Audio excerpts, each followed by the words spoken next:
மக்கள் இந்த ஒரு பதிவில் நம்ம என்ன பார்க்க போகிறோம்னா, தலைவர் விஜய் அவர்கள் பண்ணுறது பண்ணையத்தன அரசியல் அப்படின்னு சொல்லி இந்த அரசியல் களத்தில் நிறைய விமர்சனங்கள் நம்ம நோக்கி முன்வைப்பாங்க.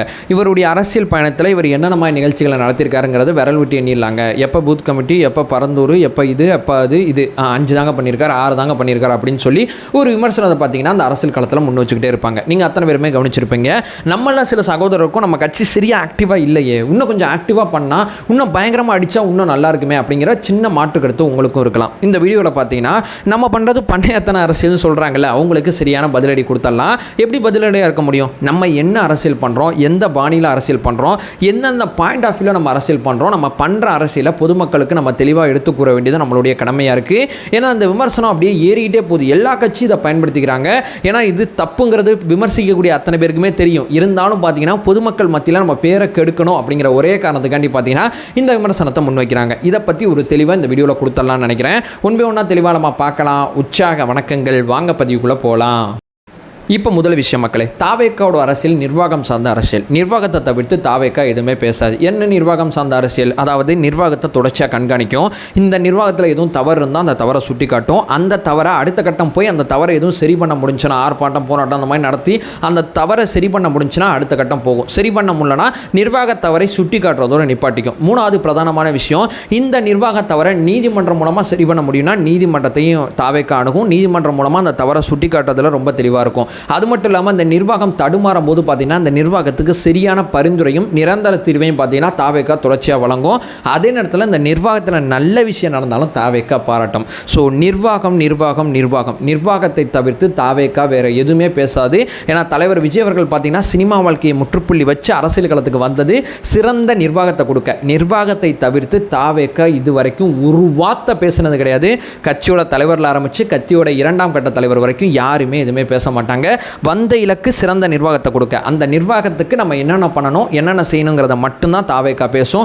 அவர் அதை பண்ணிட்டாரு, வேல்முருகன் இதை பண்ணிட்டாரு, இவர் இதை பண்ணிட்டாரு, அவர் எதை போய் நீங்கள் முன் வச்சாலும் இது என் வேலை இல்லைப்பா, இதுக்கும் நிர்வாகத்துக்கும் சம்மந்தம் இருக்கா, இதெல்லாம் நீங்கள் பார்த்துங்க, நான் நிர்வாகத்தை நோக்கி மட்டுமே அரசியல் பண்ணுவேன் அப்படிங்கிறதுல தலைவர் விஜய் அவர்கள் தெளிவாக இருக்காங்க. பார்க்குறவங்களுக்கு பார்த்தீங்கன்னா நிர்வாகத்தை நோக்கி இவர் அரசியல் பண்ணுறது அரசியல் பண்ணாத ஒரு சுச்சுவேஷனாக, அரசியல் பண்ணாத ஒரு சூழ்நிலையாக பார்த்தீங்கன்னா பின்பம் அதிகமாக இருக்குது.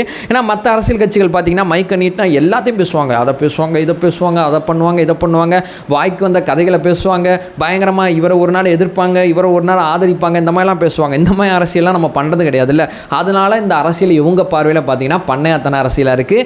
நம்மளோட பார்வையில் நிர்வாக ரீதியான அரசியல் அப்படிங்கிறத நான் இங்கே ஹைலைட் பண்ணுறேன். இப்போ 2வது விஷயம் மக்களே, எங்கப்பா நிர்வாக ரீதியான தவறை சுட்டி காட்டுது, எங்கள் பஞ்சாயத்தே அதானப்பா, நிறையா போராட்டம் பண்ணணும்னு நினைக்கிறோம், நிறைய ஆர்ப்பாட்டம் பண்ணணும், அதை செய்யணும், இதை செய்யணும், ஏகப்பட்ட விஷயங்களை செய்யணும்னு நினைக்கிறோம், ஆனால் எதுவுமே நடக்க மாட்டேங்குது. அதுதானே என் பஞ்சாயத்து. இந்த கட்சி ஆக்டிவாக போராட்டம் ஆர்ப்பாட்டத்தை முன்னெடுக்கலங்கிறதான என்னோட பிரச்சனையே அப்படின்னு சொல்லி கேட்டிங்கன்னா இங்கே தான் நான் உங்களுக்கு பதில் சொல்கிறேன். மற்ற கட்சியோட அரசியல் பாணிக்கும் நம்ம அரசியல் பாணிக்கும் நிறைய வித்தியாசம் இருக்குது. நம்ம தலைவருக்கும் மற்ற தலைவருக்கும் வித்தியாசம் இருக்குது. நம்ம நிர்வாக ரீதியான ஒரு தவறை நம்ம அறிக்கை மூலமாக சுட்டி காட்டினாவே அது ஊடகங்களில் வெளிச்சத்துக்கு வந்தது. மக்கள் மத்தியில் பார்த்தீங்கன்னா விஜய் அண்ணா இதை பேசியிருக்காரு, இதை செஞ்சிருக்காரு அப்படிங்கிற ஒரு செய்தி போய் சேர்ந்துருது. இங்கே மற்ற கட்சி அத்தனையுமே அவ்வளோ ஆர்ப்பாட்டம் போராட்டம் முன்னெடுத்தால் மட்டும்தான் அந்த செய்தி பொதுமக்கள்கிட்ட கொஞ்சமாவது போய் சேரும். நம்ம தலைவரோட முகமும் மற்ற கட்சியோட செயல்பாடும் இங்கே வேறமாக இருக்கும். ஏன்னா அவங்க கட்சியோட தலைவர் எப்படிப்பட்டவர், அவருடைய செயல்பாடு எப்படிங்கிறத அவர் போராட்டம் ஆர்ப்பாட்டம் ஏதோ ஒன்று பண்ணால் மட்டும்தான் அது ஊடகத்தில் செய்தியாகவே வரும். நம்ம தலைவர் பேசினாவே அது செய்தியாக வந்துடும். 2 பேரோட விஷயம் என்னென்னா, இங்கே இந்த அரசியல் கட்சி அத்தனை பேருமே போராட்டம் ஆர்ப்பாட்டம் அத்தனை முன்னெடுத்துட்டாங்க. எல்லா பஞ்சாயத்தும் சரியாயிடுச்சா? ஒரு தடவை தமிழக சட்டசபையில் பார்த்தீங்கன்னா 1 லட்சம் போராட்டத்துக்கு இந்த திமுக அரசு அனுமதி கொடுத்துருக்குன்னு சொல்கிறாங்க. அப்போ 1 லட்சம் போராட்டம் தமிழ்நாட்டில் நடந்திருக்கு. அவர் போன வருஷம் சொன்னாப்புல போன வருஷம் கணக்கில் 1 லட்சம் போராட்டம் நடந்திருக்கு. எத்தனை போராட்டத்துக்கு தீர்வு கிடைச்சிருக்கு? ஸோ போராட்டம் பண்ணாவே தீர்வு கிடைக்குங்கிறது கிடையாது. போராட்டம் அப்படிங்கிறது பொதுமக்கள் மத்தியில் ஒரு செய்தியை கிரியேட் பண்ணுவாங்க. நாங்கள் இந்த மாதிரி போராட்டம் பண்ணுறோம், உங்கள் கவனத்தை இருக்கிறோம், பாருங்கள் இந்த நிர்வாகத்தில் இப்படி தப்பு நடக்குது, இது தீர்வை நோக்கு நகராது, இது செய்தி அரசியலாக இருக்கும். இந்த விஷயம் நடந்துகிட்டு இருக்கு, இந்த அவேர்னஸுக்கு வாங்க பொதுமக்களே, இந்த ஆட்சியை தேர்ந்தெடுக்காதீங்க அப்படிங்கிற ஒரு அவேர்னஸை கொடுக்கறதுக்கு தான் போராட்டம் பிரதானமாக பண்ணுவாங்க. இங்கே நம்ம தலைவர் பேசினாவே அது செய்தியாயிருது. இந்த மாதிரி நம்ம அறிக்கை விட்டாவே அந்த அறிக்கை ஊடகங்களில் பெரிய செய்தியாயிருது, தலைப்பு செய்தியாயிருது. ஏன்னா இலங்கை சம்பந்தப்பட்ட விஷயத்தில் இலங்கை அதிபரே என்ன ரியாக்ட் பண்ணாருங்கிறது உங்களுக்கு தெரியும். மற்ற கட்சிகளுக்கு இல்லாத ஒரு விஷயம் நம்ம தலைவர்கிட்ட இருக்குது. ஏன்னா நம்ம தலைவரோட தலைவரோட முகம். இந்த முகத்தை நம்ம தலைவர் எப்படி பயன்படுத்துறாருன்னா, எல்லா அரசியல் கட்சியும் ஒரு எப்படி சொல்கிறது, ஒரு செய்திக்காண்டி தான் போராட்டம் ஆர்ப்பாட்டம் முன்னெடுக்கிறாங்க. நம்மளும் அதுக்காண்டி தான் போராட்டம் ஆர்ப்பாட்டம் முன்னெடுக்கும் போது பார்த்தீங்கன்னா, இந்த செய்தியை நம்ம ஆல்ரெடி ரிஜிஸ்டர் பண்ணிட்டோம். இப்போ போராட்டம் ஆர்ப்பாட்டம் முன்னெடுக்கிறது மூலமாக இந்த மனித வளத்தை நம்ம பயன்படுத்தும் போது ரொம்ப கேர்ஃபுல்லாக பயன்படுத்தணும். எங்கேருந்து ஒரு இடத்துல போராட்டம் தான் லட்சக்கணக்கான பேர் ஒன்று கூடுறாங்க. இவ்வளோ பேருக்கு நம்ம பாதுகாப்பு ஏற்பாடு செய்ய வேண்டியது இருக்குது. நம்ம போராட்டத்தில் ஒரு தரத்தை நினைக்கணும். எதுக்காண்டி போராடுவோம், எதுக்காண்டி போராட மாட்டோம். தொட்டது தொண்ணூறுக்கும் தாவேக்கா போராட வேண்டிய அவசியம் இல்லை. ஏன்னா போராட்டங்கள் தீர்வு கொடுக்காது. எந்தெந்த இடத்துல போராடணும், எந்தெந்த இடத்துல போராடக்கூடாதுங்கிற ஒரு தெளிவை ஏற்படுத்தியிருக்காங்க.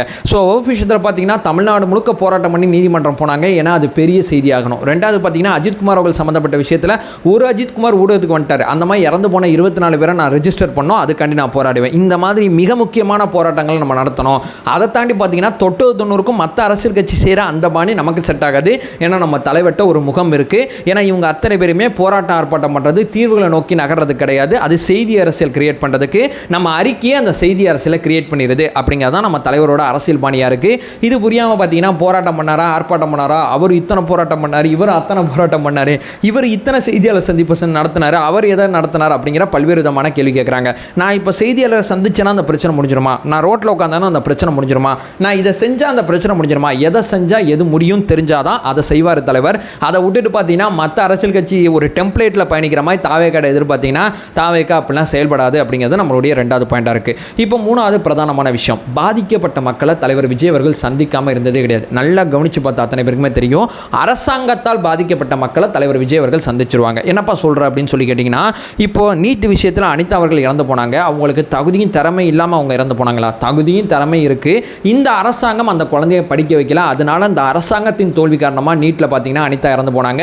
அந்த அனிதாவை நேரடியாக போய் தலைவர் பார்த்தாங்க. அது மட்டும் இல்லாமல் தூத்துக்குடி துப்பாக்கி சூடு சம்பவத்தில் பார்த்தீங்கன்னா இந்த அரசாங்கத்தோட தோல்வியால் இறந்து போனாங்க பொதுமக்கள். அந்த அரசாங்கத்தின் தோல்வியை பார்த்தீங்கன்னா அந்த பொதுமக்களை சந்தித்து பார்த்தீங்கன்னா ஆறுதல் தெரிவித்தார். கட்சி ஆரம்பிக்கிறதுக்கு முன்னாடி அரசாங்கத்தின் தோல்வியை தலைவர் விஜய் அவர்கள் பார்த்தீங்கன்னா சரியாக டேக்கிள் பண்ணுவாங்க. அதை தொடர்ந்து பார்த்தீங்கன்னா இப்போ அஜித்குமார் அவர்கள் சம்பந்தப்பட்ட விஷயத்தில் அரசாங்கம் தான் அந்த அஜித்குமாரை கொண்டாங்க. ஸோ அஜித்குமார் அவர்கள் வீட்டுக்கு போயிட்டு அவங்கள சந்தித்து அவங்களுக்கு ஆறுதல் தெரிவித்தார். அது மட்டும் இல்லாமல் கள்ளக்குறிச்சி கள்ளச்சாராய மரணம் அப்படிங்கிற விஷயத்தில் பார்த்தீங்கன்னா காவல்துறையில் இந்த மதுவிலக்கு அப்படிங்கிற ஒரு துறையே இருக்குது. இந்த கள்ளச்சாராயம் சார்ந்த விஷயத்தெல்லாம் தவிர்க்கிறதுக்கு அந்த துறையோட செயல்பாடு சரியில்லாதனால 60 பேர் இறந்து போனாங்க. அவங்க அத்தனை பேருமே முடிஞ்ச அளவு தலைவர் விஜய் அவர்கள் பார்த்தீங்கன்னா ஹாஸ்பிட்டலில் போய் பார்த்தாங்க.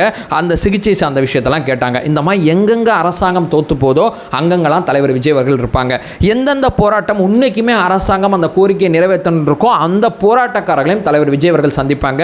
பரந்தூர் போராட்டமாக இருக்கட்டும், ஆசிரியர்கள் சம்பந்தப்பட்ட போராட்டமாக இருக்கட்டும், அவங்களுடைய பென்ஷன் சம்பந்தப்பட்ட, அதாவது நிரந்தர ஓய்வூதியம் சம்பந்தப்பட்ட விஷயமா இருக்கட்டும், தூய்மை பணியாளர் சம்பந்தப்பட்ட விஷயமா இருக்கட்டும், எங்கெங்க நியாயமான போராட்டம் அரசாங்கத்துக்கு எதிராக நடக்குதோ அந்த போராட்டத்துக்கும் தாவேக்கா ஆதரவு தெரிவிக்கும்.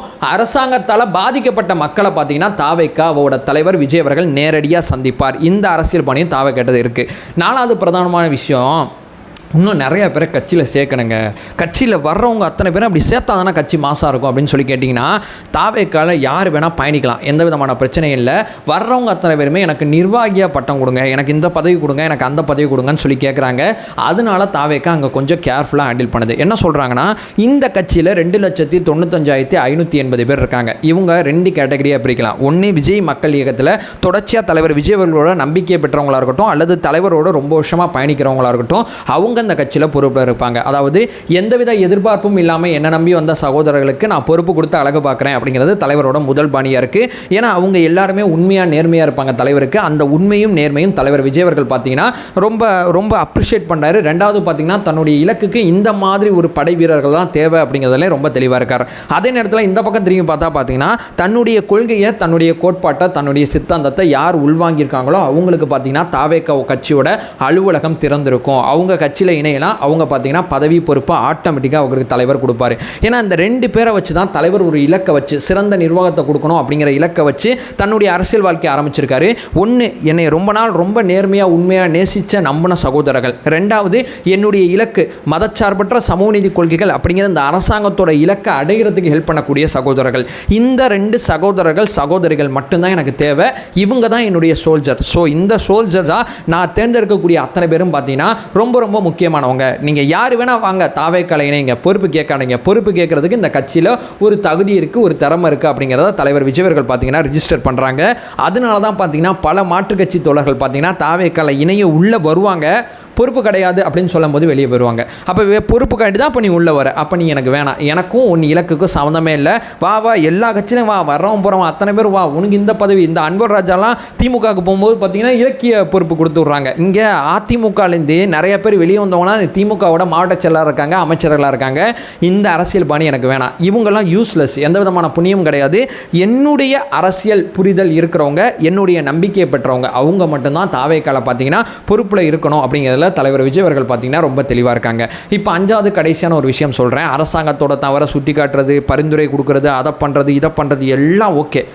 எப்போ நம்ம அரசாங்கம் எப்படி இருக்க போகுது, நம்ம எந்த மாதிரி ஸ்கீம்ஸ் கொண்டு வர போகிறோம், என்ன செய்ய போகிறோம், என்ன பண்ண போகிறோம், இதெல்லாம் எப்போ நம்ம பேசுகிறது அப்படின்னு சொல்லி கேட்டிங்கன்னா அதுக்கு தான் தலைவர் விஜய் அவர்கள் பார்த்திங்கன்னா சுற்றுப்பயண அறிவிப்பு வெளியிட்டிருக்காங்க.